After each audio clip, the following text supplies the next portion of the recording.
What's up, Digilogue fam? My name is Felicia, and today we have the pleasure of sitting down with singer, songwriter, composer, and designer WATA. We're super excited to talk to you today about your path to music and just figure out who you are as a person and all the cool things you have coming our way. So, again, welcome and thank you for being here. Thank you so much for having me, Felicia. I'm really excited to be here. Thank you. Okay, so for starters, I wanted to wish you a happy birthday. You recently turned the big 24. Did you do anything special? Yeah, so I'm actually here in Mexico City right now, and I got a chocolate wrap massage where they wrap you in chocolate, and a facial, and I had a really nice dinner. So it was a good day. Nice. So before we go any further, I want you to just first introduce yourself to the community, who you are, and what you do. Yeah, my name is Wata. I am a singer-songwriter, I'm a composer, and I make meditation music. I started out as a classical violinist and transitioned more into improv, and then transitioned into making ambient and meditative music. So now my practice is centered around creating music for healing and well-being. Nice. Meditation music. That's not a genre you hear a lot of people doing, and so that's super dope. So, what was your introduction to music? Yeah, I think like a lot of artists, the church. I was one of those church choir kids singing from age 3 or 4, and I always loved singing in the church. And then when I was 9 or 10, I started playing the violin. I had previously taught myself piano by ear, but was able to actually get formal training through my school in the violin, and I just fell in love with it. I was doing orchestra, youth symphony, all of that, and I ended up playing violin from that time when I was 10 years old all the way up until college. I went to an art school and was able to study violin and be exposed to different genres, jazz and improv and all these other things while I was in school for it. So that's kind of how I got my start in music, but I was still songwriting and still singing throughout that time. So I would write poetry and turn that into songs, or I would, learn some chords on the guitar and then, put some lyrics to it. So music has just really been a foundational part of my life since I was a child.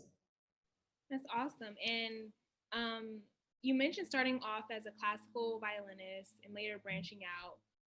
You also talked about, well, in an earlier conversation we had, talked about improvisation and vocal composition in college. Can you break down what those two courses consisted of for those that may be unfamiliar? Yeah, so oh, I will say this. I didn't actually take a class in improv. A lot of the improv that I learned was through jam sessions. So I was in a band in high school where I would do violin, just playing by ear.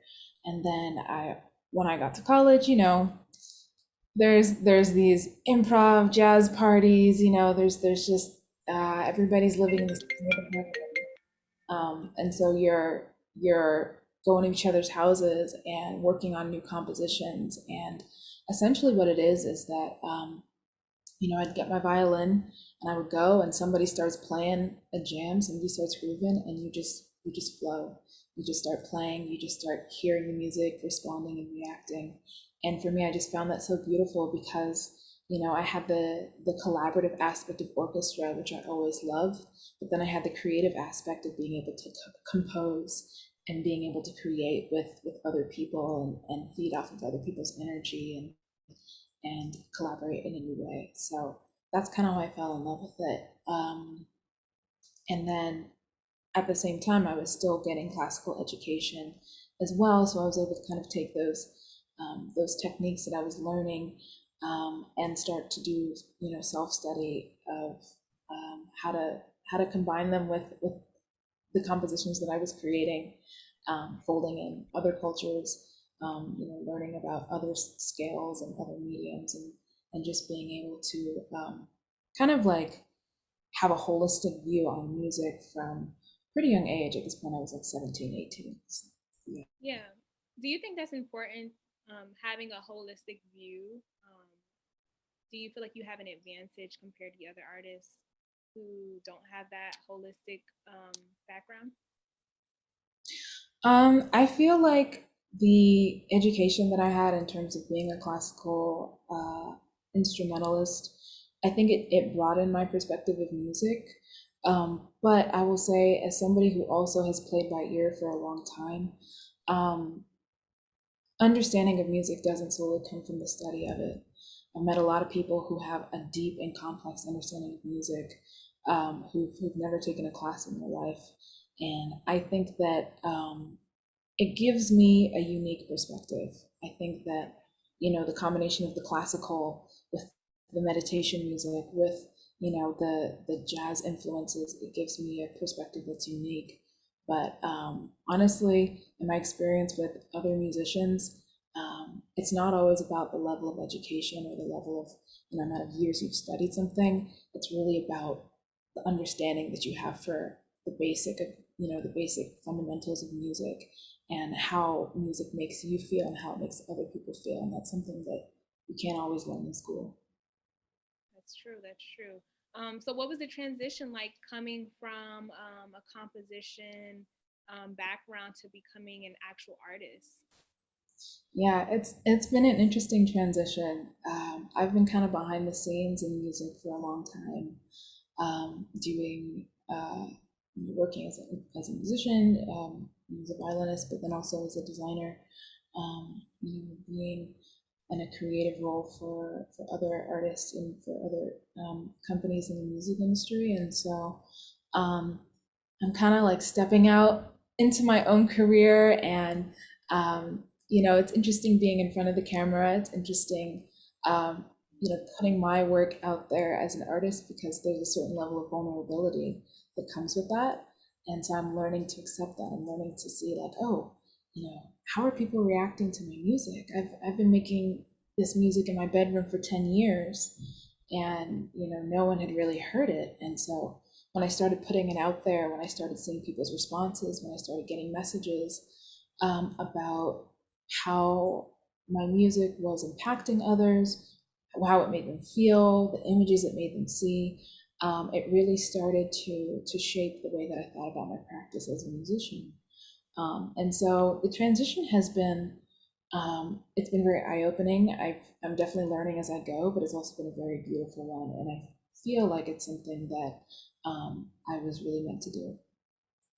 That's dope. You, we talked about composition and playing piano and violin. You also majored in visual communications Yeah. while in college. How have you been able to leverage those skills in your career? And then before you answer that question, what Mhm. is visual communications? Yeah, so visual communications is kind of like a catch-all term for graphic design, photography, um, filmmaking. So I was able to study all of that as well as an artistic practice to like more art history, color theory, things like that. So that's what that is. And yeah, I've always been really like a visual artist as well as a musician. And so I decided to major in visual communications and kind of do an unofficial minor in music. And it's really informed my practice because when I write music, I see images. And when I am creating visual compositions, I'm usually listening to music as well. I'm inspired by sounds. And so I find that the two really inform each other.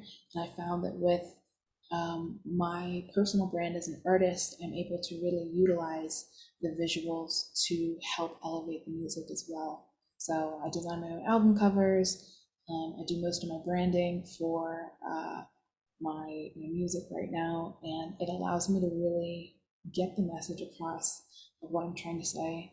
It allows me to kind of take the images that I see when I'm writing the songs and put them into the actual final designs that people see when the music comes out as well. So I found that the process is pretty symbiotic for me when I'm doing the visuals and doing the music. It just kind of flows back and forth. Okay. So let's get into the music. I remember hearing your single Pendulum during our Audio Mac playlist session and thinking how different yet amazing it sounded. And I think everyone else in the room thought the same thing. What do you get your inspiration from when creating music? Mm, that's a great question. My inspiration comes from a lot of places. I will say the most obvious one is water. My name WATA means water. And so I actually write a lot of my music in the shower. I find that the running water just makes my mind move in a certain way. Um, I'm also really inspired by spirituality elements of um, different spiritual practices and religions that I've studied. And the music I've been making lately has been inspired a lot by my experience and the thoughts that I've had, the books that I've read, and the experiences that I've been through during this pandemic. And so a lot of the music that, like Pendulum and the music that I have coming out, is directly inspired by my experiences during this pandemic. So thoughts of, reality, questioning time. Pendulum is like, I don't know if anything around me is real, but I feel like I'm in this world and I don't know how to get out of it, you know? And so I pull a lot from kind of the emotional and psychological state that I'm in at the time. And then I also pull a lot from uh, poetry and my love of writing poetry and then using metaphor and things like that to kind of convey how I feel, and then nature. I use a lot of metaphors that are present in nature, a lot of natural elements in my songwriting. That's dope. Yeah, your music has very like soothing, healing energy. So I definitely hear that crossover. So how did the actual single come about? Because I know that in our other conversations, you talked about how you wrote it, you engineered it, you did everything to create the song. So how did the single actually come about? Yeah, so it started out with I have an iPad and I use Logic on my iPad. And so it started out with me putting my finger down on a note, which is a small MIDI C, and sliding it up, dun, da, da, da, dun, da, da, da, da, dun, and down back again. And I was like, oh, that's kind of cool. So I did that, I looped it, and I was like, okay, dun, dun, dun, dun. I just thought about this back and forth swing. I had the image of a pendulum come to my mind, and I was like, okay, pendulum. I was just like, pendulum, like, what does a pendulum do? And then it was like, always swinging, and it just kind of flowed from there. So that's how the song came. The lyrics just kind of came after that. I just kept thinking about, the pendulum, and then I was like, okay, what is it swinging like? It's swinging like a rotten peach. I was thinking of like a carrot on a stick, and then I thought of peach and forbidden fruit, and then the Garden of Eden, and this unattainable place. And then the song just flowed out of me like that. And then I got into Logic and I really started working on the production. So I produced the whole song myself. Um, I wanted to really emphasize the tension and the timelessness. So, as a lot of people point out, there's no percussion in the song. There's no set metronome rhythm. There's actually two rhythms going on, kind of back and forth fighting between the strings and the piano. And then at the end, there's this kind of jarring electric guitar that comes in and kind of like shakes things up a little bit. And so I wanted the song to just feel in the production as well as the lyrics. I wanted people to feel the confusion. I wanted them to feel the tension. I wanted them to feel like the sense of kind of like swinging back and forth in time, but also in the way that the instruments moved. So I did that. And then when I finished the production, I was like, okay, I got my friend Max Luis Vicente to do some piano and guitar parts live. So I was able to get some live instrumentation in there. And then I was like, this would be a great time to learn how to mix. So I used this song to teach myself how to mix, and I mixed the song myself, which was probably one of the most stressful processes of my life. But it was a really beautiful process, and I was able to actually use some of the concepts that I used to produce the song in the mixing. So having certain instruments swing from left to right and things like that. Um, and then by the time I finished mixing it, I was like, I'm tired of this song. So I got it mastered, Mhm. uh, which I am very happy about.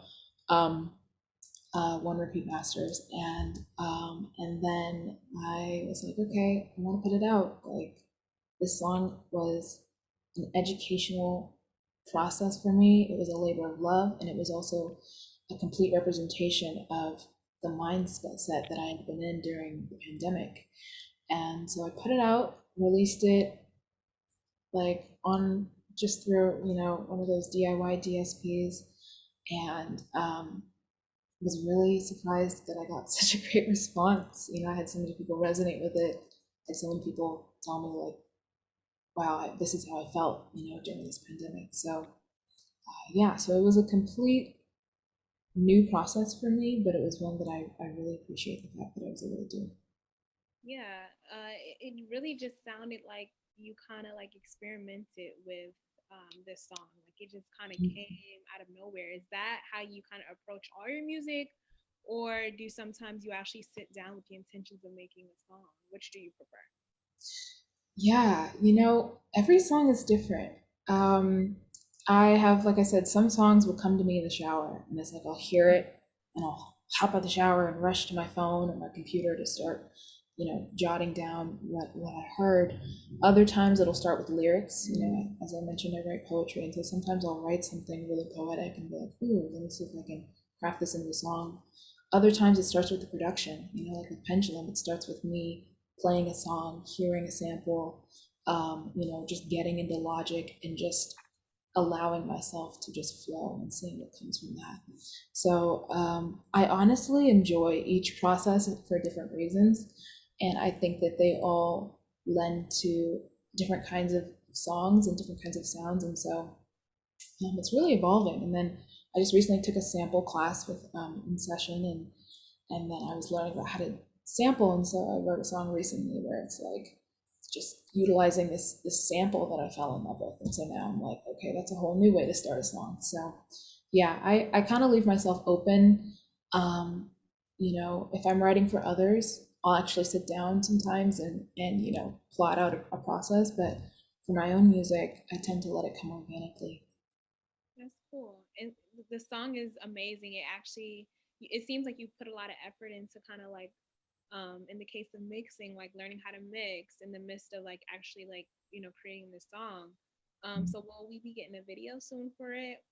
Yes, actually, I was recently in New York filming a music video for Pendulum with my good friend and director, Jama Abdurrahman, and we are really excited to release this video next month. We worked really hard on creating a video that was kind of just like as weird and whimsical as the song, and yeah, so we'll be releasing that, and I'm excited to announce that we'll also be releasing it as an NFT as well on Zora. So I'll be doing some promotion around that, and yeah, I'll be doing like an NFT auction for the music video as well. Cool. On your website, you describe your sound as where new age meets soul. Describe what you mean by that. Yeah, so when picking a genre for Pendulum, in the DSP, I was like, okay, but what is it? It's not quite R&B, it's not really rock, but it's also not quite, it's kind of slow, it's a little meditative, but it's not like spa music, right? So a lot of people associate with meditation music. So I chose New Age because of the lyrical content of the song and also the fact that it's meditative. For me, I associate my music with kind of being um, something that is spiritual but not inherently connected to one religion. Mhm. I pull a lot from the different practices that I've studied. And so I really consider it to be a blend of a lot of things. It's a blend of a lot of different cultural elements. It's a blend of a lot of different musical elements. And so I picked New Age as a category because I really just felt like it was something where it didn't quite have its own box to fit in. And New Age felt like it fit the best. Now I'm kind of like, I'm still discovering genres and still writing in other genres and figuring that out. And the soul aspect is kind of a double entendre because, it's like soul is in soul music.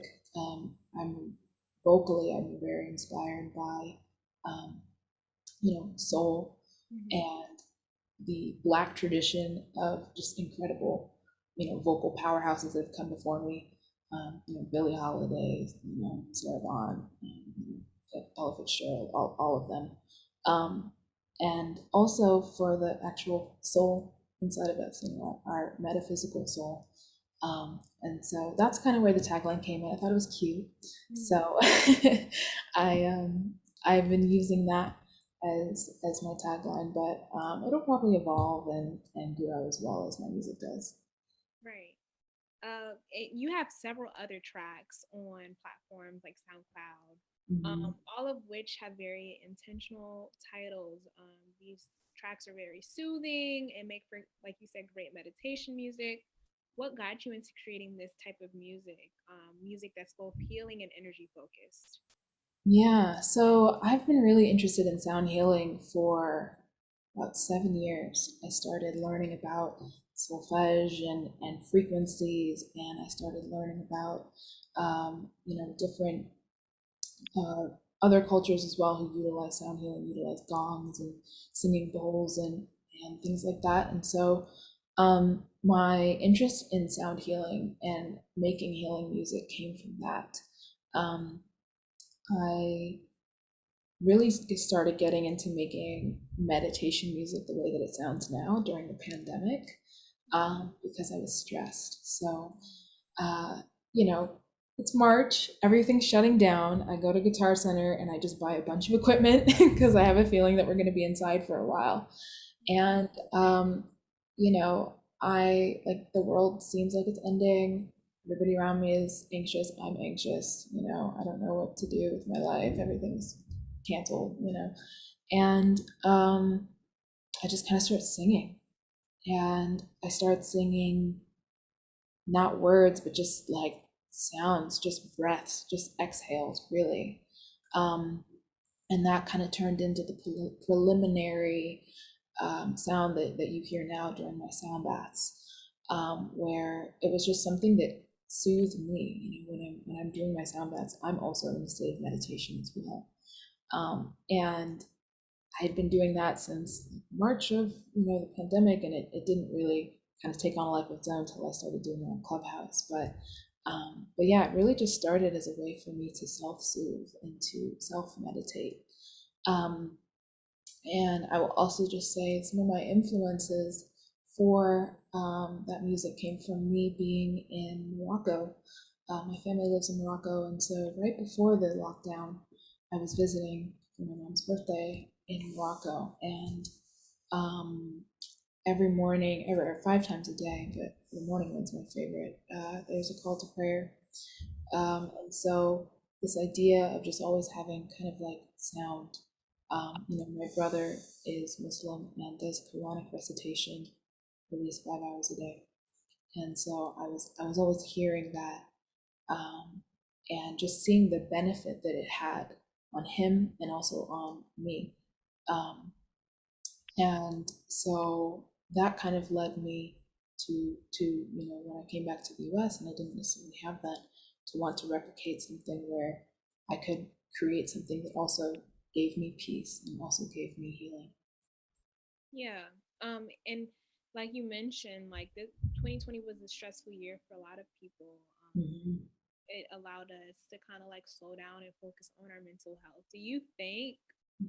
um music meditation can be used as a form of therapy for some people that, don't want to do like the traditional talking to a therapist? Do you think that for a lot of people it could be kind of, people say all the time music is therapy, but music that focuses on healing and soothing? Yeah, I think music therapy is definitely it is definitely something that can be used. I find that a lot of people use my sound baths and other kind of sound healing modalities in conjunction with other practices. So they might use it in their therapist practice. They might use it in conjunction with something like acupuncture or yoga Mm-hmm. or other modalities that allow them to heal. I think that if talk therapy works for people, that they should definitely go that route. But the music that I make, I really design it to be something that assists people in whatever healing path and whatever healing journey they decide to take. And so, yeah, I think it's a very powerful tool. Like music is such a powerful tool for healing. And it's been used for millennia for that purpose. It's been used for generations, and so I think that it's something that it allows people to use it in the way that they feel comfortable with, and the way that they feel good with. Right. So, in addition to music, you also do graphic designing and you operate a creative studio. Yeah. Is it hard wearing so many hats? Yeah, it can be. I'm actually working on transitioning into more of like a streamlined hat. I just want to have like one big decorative hat instead of multiple hats. So I'm currently working on combining my practice of music and design so that I can focus on producing music. I think with creativity, like it's not always like a constant stream, right? Sometimes you're really, really creative, and then sometimes you're like, "Ooh, I Right. can't think of anything right now." And so I found that I really have to kind of restructure and design my life to allow me to be as creative as I can, but then also to have moments where I can rest and not be creative every second of the day, so that I can really recharge. Right. So, do you do everything entirely by yourself in your music career, or do you lean on others for their expertise? Yeah, so at the beginning I was kind of doing everything by myself. I'm really blessed that I've been assembling a team for the past 2 or 3 months. I've met some incredible individuals, who have been able to collaborate with me to really kind of build out the brand and the vision of WATA and WATA Sounds. So I'm really lucky. Like I mentioned, my director did the music video. I could not have done that without him. He was an incredible director, but also cinematographer and editor and colorist. He wore many hats in that, and so really, what I found is that there's people who have been given a God-given purpose, and the best thing I can do is allow them to do that thing so that I can do what my purpose is. So that's been my motto recently, and I've been um, reaching out to people, having meetings with people about ways that we can collaborate and pool our skills together for some of the releases that I have coming out in the summer. Cool, and that's dope that you are. I know, like for people who are have so many skills, they're used to kind of like making things work. So it's good that Yeah, you're taking a back seat where you need to take a back seat, so that other people can kind of like pour into you and help you. Um, exactly. so what are the pros and cons of like having so many skills that you can utilize in your career? Yeah. So I think the pros are that, I'm able to really do a lot for myself. So I'm able to design myself a pitch deck or an album cover. I'm able to do a music video treatment, and I've had experience with pitching and stuff like that in school. I was able to take film sound design in school. I was able to learn how to edit. I was able to learn how to film. I was a professional photographer. So I think the pro is that theoretically, I can do a lot for myself. I Mm-hmm. think the con is that creative burnout is a real thing. Yeah. I think the con is that, you know, sometimes when you're doing everything for yourself, you become your worst critic, right? Like perfectionism is something I've been, as a recovering classical violinist, perfectionism in my music was something that really kind of stifled me for a long time. And so, what I loved about with my music video, especially, my director was like, I got this. Like, I know what you want. I know how it needs to look. Relax. Yeah. You don't need to do everything. And that kind of helped me realize, like, oh yeah, working with other people is great because other people have vision, they have ideas that you don't have, and they also know when to tell you when to stop. And so something I've been kind of like realizing is just that even if you can do everything, it doesn't mean that you should. Part of self-care is understanding where your limitations are and not overextending. And so that is something I've been teaching myself, is to not overextend, not to get to a point where I feel creatively burned out, and also to, invite others into my process, to collaborate and to work with other people. Not only helps me in that it keeps me balanced, but it also helps the whole process because the art inevitably gets better. Right. So, what do you think music is missing? I think that there's a certain level of spirit that is missing from music. I think that one of the things that I've noticed is that there's a range of human experience that is not talked about a lot in mainstream music, or the music that gets played, radio play, I should say. Um, there's so many situations where I've been in my life where I'm like, wow, has anybody ever experienced this? Like, this feels so unique. This feels so specific, and it's like, if I found a song that I felt like encapsulated that moment, it's just like it just would penetrate me and just like really, like, it would make me feel like I was not alone in this world. And so I feel like that exists. There's music like that definitely exists, but I feel like in the way that music has kind of been commodified and commercialized, that music doesn't necessarily always rise to the top. And so I'm really interested in kind of like bringing back more music that talks about experiences that are not commonly discussed in music. um, Stuff that may be so specific that maybe one person in the world feels seen, but because that person feels seen, their life changes by it. Like, and I think music that also acknowledges, the divinity in us, music that makes people feel something, that makes them feel divine, that makes them feel connected to source.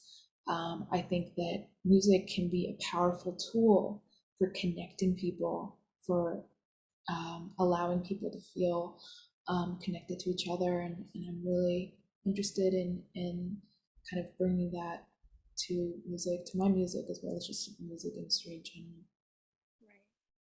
So, in a recent post, you described this year as being full of life challenging events, Mhm. um, and but growing in spite of all of that. What is the biggest lesson 2020 has taught you? Mm. 2020 has taught me to not take anything for granted.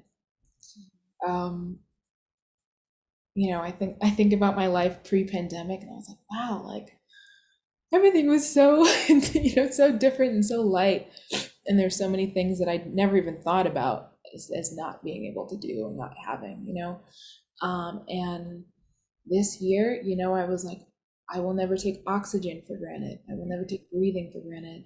Right. There was a moment when I was in California during the wildfires where I woke up and there was no sun. And I was like, I had never in my life considered that the sun might be taken away, right? Right. So I was like, I will never take the sun for granted ever again. Just very, very basic things, but it made me appreciate life. I mean, every day of 2020, I would just wake up and thank God that I was alive, wake up and thank God that the people around me were alive. And so it gave me just a deeper perspective of the gift of life, the gift of family, the gift of health. Um, and it made me realize things that maybe I thought mattered before the pandemic didn't really matter, Mhm. weren't really as big of an issue as I thought they were beforehand. it gave me a whole new appreciation for what I have. Yeah. So what are your goals for 2020? Goals for 2021, to release this music. I have an album called A Journey Through a Conscious Mind, which I'm going to be releasing this summer, and I'm very excited because it's going to be my first album release, and it's also going to be my first meditation music release.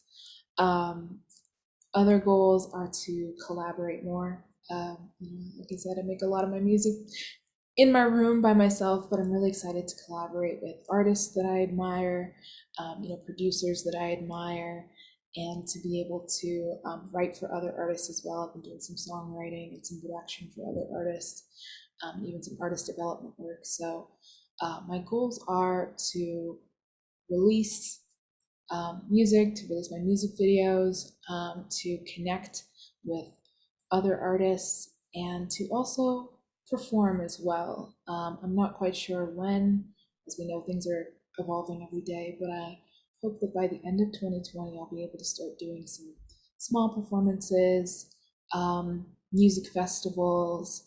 I would love to do, some huge collaborative sound bath events as well, and to start being able to connect with people in person again because I really did miss it. Right, I do too. Well, thank you for talking with us today. Know that we support you and look forward to all the amazing things that you have in store for us. You have such positive and like soothing energy. I felt like throughout our whole conversation, it was very meditation focused. Energy was there. So let the community know where they can stream your music. Yeah, so you can stream my music on all streaming platforms, WATA, WATA. Also on my SoundCloud, WATA Music, and then my Instagram at WATA Music. I'm also going to be launching a membership platform as well pretty soon, so I'll be putting more information about that on my website as well as on my social media platforms.